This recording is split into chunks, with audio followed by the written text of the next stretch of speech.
Well, in the upcoming November 2023 gubernatorial election in Kogi State, Nigeria, the spotlight is not only on candidates and political parties, but the spotlight is also on the youths as to what we will be having from them. And their end this lovely morning we'll be having joining us all the way from Lokoja, a politician who is also a young man. But of course, this edition of the Current Affairs program this morning, we'll be looking into the details of the landscape in Kogi State, and we are going to be examining the revolved roles of young people in shaping the electoral narrative. Now, joining us to analyze this is a politician from Lokoja. His name is Isaiah Ijele. Thank you so much for joining us, Isaiah. Hello, good morning, Isaiah.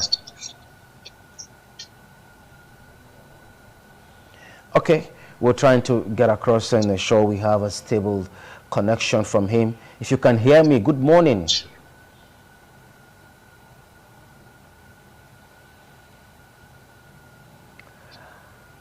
All right, let's see if we can quickly take a break now. We'll quickly establish connection with him in a moment. Okay, yeah, I can hear you now. You can hear me now. All right. Hello? So good morning. Glad to have you. Thank you very much. Okay, now take us through what is the current political situation in Kogi, Lokoja, where you reside, and what are we expecting in the forthcoming election? Thank you very much. My name is Ivy Jele, a former senatorial candidate of National Rescue Group, and also the director New Media Murian Sam campaign council.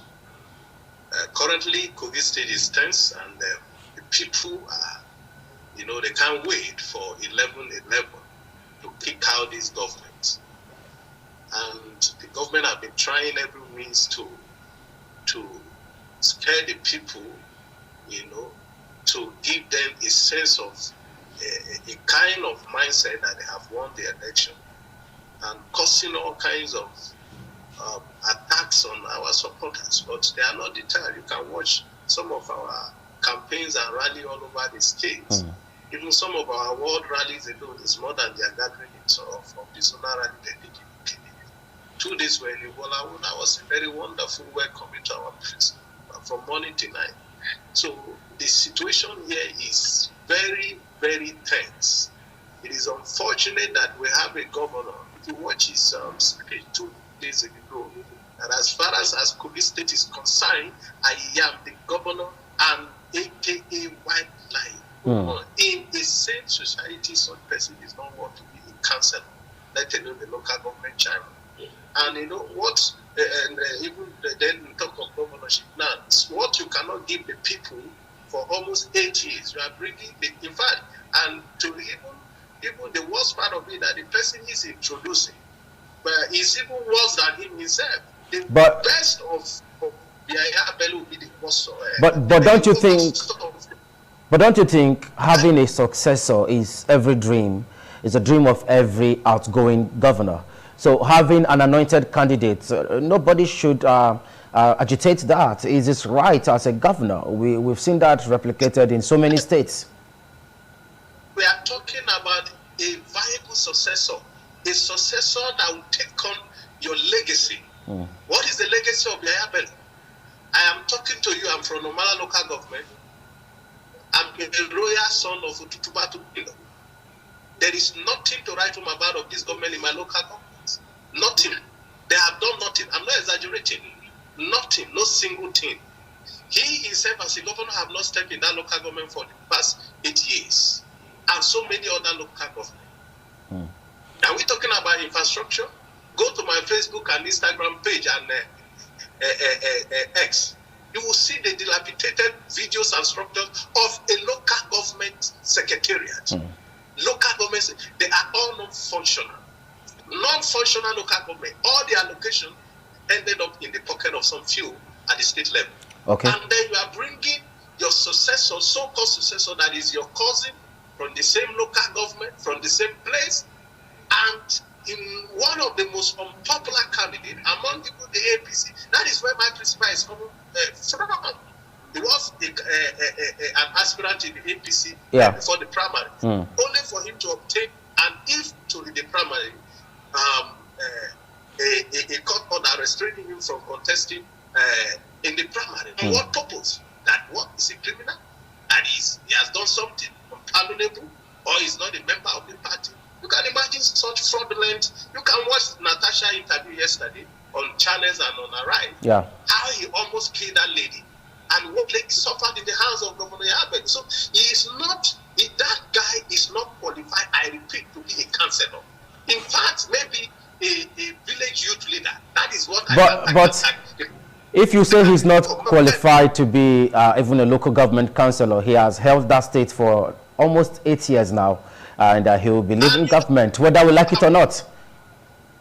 He didn't came to power by ballot, by they caught you, and you know the compromising system of Nigeria. Otherwise, somebody like you would not smell that seat. He had never been on the ballot. He became a governor on the platter of gold. And in 2019, you also know what happened with the Tatatata. That was the breeding ground for the Tatata of shooting, with helicopter shooting people, and forcefully declared himself as a governor again and ruled for another 4 years. Okay. And you see, this guy on a clear election, free and fair, he cannot win his local government. Now, as it stands now, he can't.